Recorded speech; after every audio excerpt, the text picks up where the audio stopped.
Hello my dear friends, कैसे हो आप लोग। आई होप आप सभी बहुत ही अच्छे होंगे। तो आज की इस वीडियो में हम प्रूफ करने वाले हैं आवर्धन फॉर्मूले को, जो कि होता है आवर्धन बराबर प्रतिबिंब की ऊंचाई बटा बिंब की ऊंचाई। यानी प्रतिबिंब की ऊंचाई को अगर भाग देंगे हम बिंब की ऊंचाई से तो हमें क्या प्राप्त होगा, आवर्धन।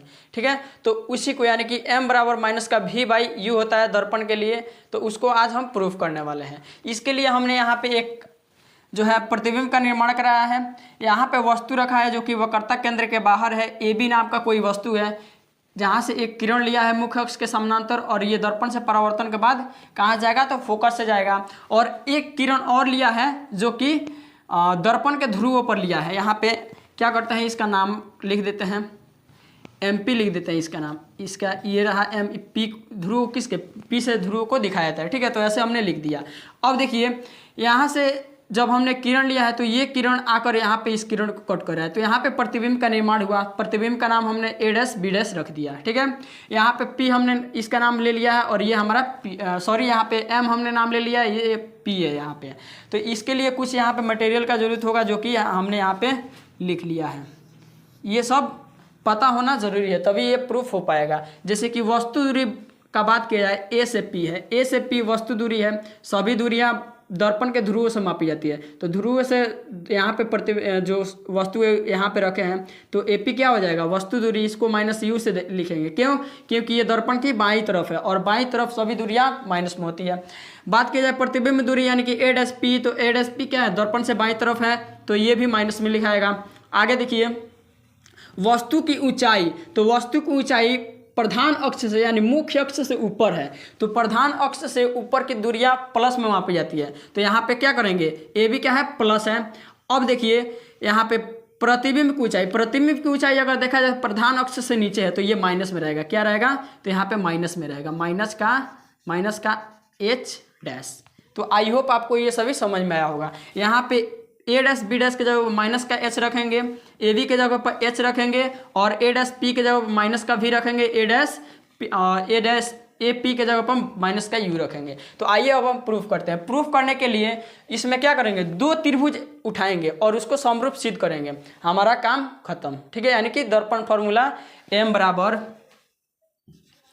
सॉरी दर्पण बोल रहे हैं, आवर्धन फॉर्मूला M बराबर माइनस का V बटे का U, ये प्रूफ हो जाएगा। तो हमें कौन कौन सा त्रिभुज इसमें लेना होगा, तो ऐसा त्रिभुज लेना होगा जो प्रतिबिंब वाला एक त्रिभुज लेंगे, एक लेंगे हम वस्तु वाला। ठीक है, तो वस्तु रखे हैं यहाँ पे, तो कौन त्रिभुज बन रहा है, तो A B और P, ये वाला त्रिभुज बन रहा है। ठीक है, A B और P, ये वाला A B P, ये वाला त्रिभुज। ठीक है, आगे देखिए ये हो गया वस्तु वाला, हमें जो है त्रिभुज मिल गया। दूसरा प्रतिबिंब यहाँ पे बना है A डैश B डैश, तो ये वाला त्रिभुज लेंगे A डैश P और B डैश। ठीक है, तो इन दोनों त्रिभुजों को समरूप सिद्ध करना है हमें। तो कैसे लिखेंगे, सबसे पहले यहाँ पे लिखना होगा हमें कि त्रिभुज किस में, A B और P में, A B P में, A B P व त्रिभुज किस में, तो A dash B dash P में, A dash B dash P में, ये दोनों त्रिभुज में हम देखेंगे। ठीक है, और दोनों त्रिभुज को हमें समरूप सिद्ध करना है। समरूप सिद्ध कर देंगे तो ये प्रूफ हो जाएगा। देखना ये कितना आसान है। ठीक है, तो यहाँ पे देखिए समरूप सिद्ध करने के लिए क्या करना होगा हमें, तो कोई दो एंगल बराबर करना होगा। समरूप का मतलब होता है जैसे कि देखने में एक जैसा। अगर दो त्रिभुजों को समरूप सिद्ध कर देते हैं तो इसका प्रॉपर्टीज लगेगा, जो कि हम आगे बताएंगे। तो समरूप का मतलब क्या होता है, तो सभी इंसान एक दूसरे के समरूप होते हैं। ठीक है, जैसे कि हम एक आकृति लेते हैं, ऐसे यहाँ पे छोटा सा एक आयत बना दिए और यहाँ पे एक आयत बना देते हैं। ठीक है, अगर हम आपसे पूछे कि ये दोनों क्या समरूप हैं आकृतियाँ, तो जरूर समरूप होगा। क्यों, क्योंकि देखने में एक जैसा है। इसका लंबाई और चौड़ाई मैटर नहीं करता है, बल्कि क्या मैटर करता है, इसका आकृति देखने में एक जैसा है कि नहीं। तो ये दोनों आकृति हैं, देखने में एक जैसा है। ठीक है, तो इसलिए ये दोनों एक दूसरे के समरूप होगा। तो हमें ई वाले त्रिभुज को और ई वाले त्रिभुज को समरूप सिद्ध कर देना है। समरूप सिद्ध करने के लिए दो एंगल, कई समरूपता का जो है नियम होता है, तो हम एंगल से यहाँ पे क्या करेंगे, दो अगर एंगल को बराबर कर देंगे तो समरूप हो जाएगा त्रिभुज। तो यहाँ पे क्या करेंगे, दो एंगल खोजेंगे जो दोनों में समान हो। तो यहाँ पे देखिए इस त्रिभुज में ये वाला, इस त्रिभुज में ये वाला 90 डिग्री का एंगल है, और इस त्रिभुज में देखा जाए तो ये वाला 90 डिग्री है। ठीक है। तो ये वाला एंगल ये वाला बराबर मिल गया एक, ठीक है। दूसरा क्या मिलेगा ये भी हम जानेंगे। यहाँ पे देखिए सबसे पहले इसको लिख लेते हैं, बी ए और पी बराबर होगा कोण बी ए पी इक्वल होगा कोण किसके, तो इस वाले का, यानी कि P A dash B dash, या लिख सकते हैं B dash A dash P, ठीक है। यहाँ पे क्या लिख देंगे, B dash A dash P, कैसे, तो ये है 90 डिग्री, क्या है तो 90 डिग्री। हमने ये वाला एंगल तो बराबर कर दिया। अब देखिए क्या करना है, एक और एंगल खोजना है। यहाँ पे देखिए इस वाले त्रिभुज में अगर देखा जाए तो ये वाला यहाँ से आपतित किरण आया है और ध्रुव पर आपतित हुआ है और यहाँ से रिटर्न हो रहा है। तो हम जानते हैं किरण आरेख के बनावट में समझे थे कि जब कोई किरण जो है दर्पण के ध्रुव पर आपतित होता है तो जितना डिग्री का एंगल बनाकर वो आता है उतना ही डिग्री का एंगल बनाकर चला जाता है, यानी कि ये वाला एंगल और ये वाला एंगल बराबर होगा। यहाँ से आपतित किरण आया ध्रुव पर तो ये वाला जितना डिग्री कोण होगा उतना ही जितना गया हो ये वाला कोण होगा, ठीक है। आया समझ में। यहाँ पे क्या हमने किया है, तो जब कोई किरण दर्पण के ध्रुव पर आपतित हो तो जितना डिग्री का एंगल बनाकर आता है उतना ही डिग्री का एंगल बनाकर वापस चला जाता है। इसका मतलब दोनों एंगल बराबर होगा।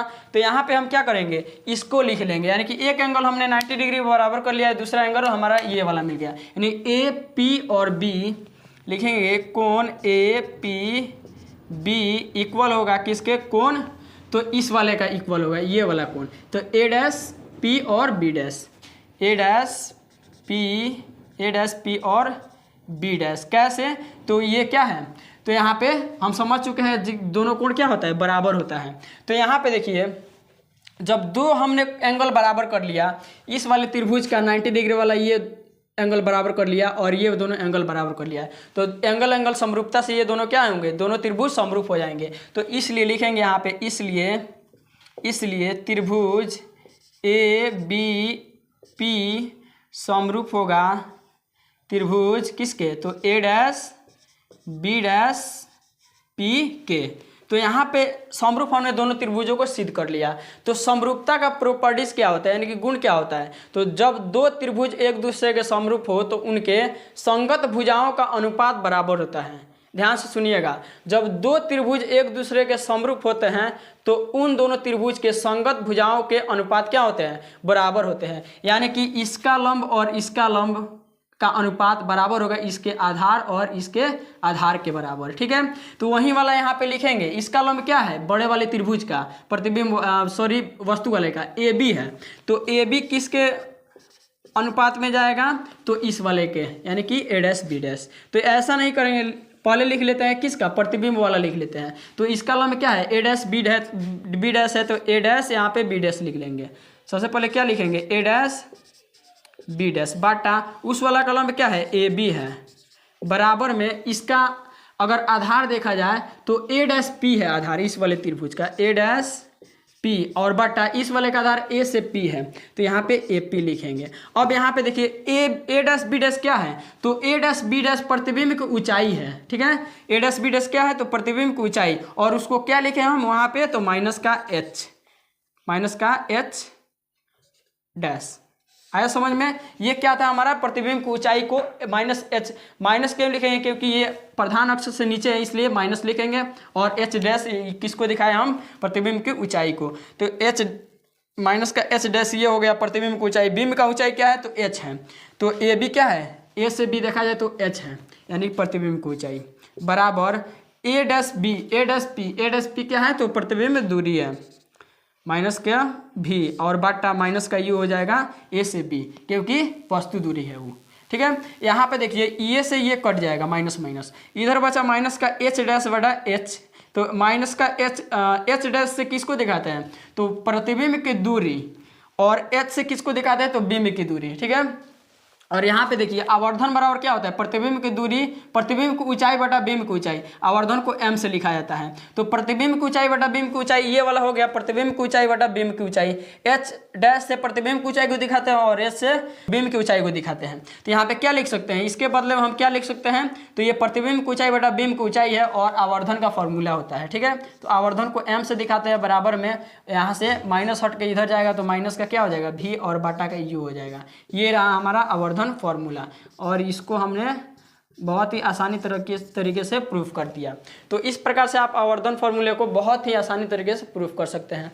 वीडियो अच्छा लगा तो वीडियो को लाइक और दोस्तों के पास शेयर जरूर कीजिएगा। आप इसका स्क्रीनशॉट ले सकते हैं।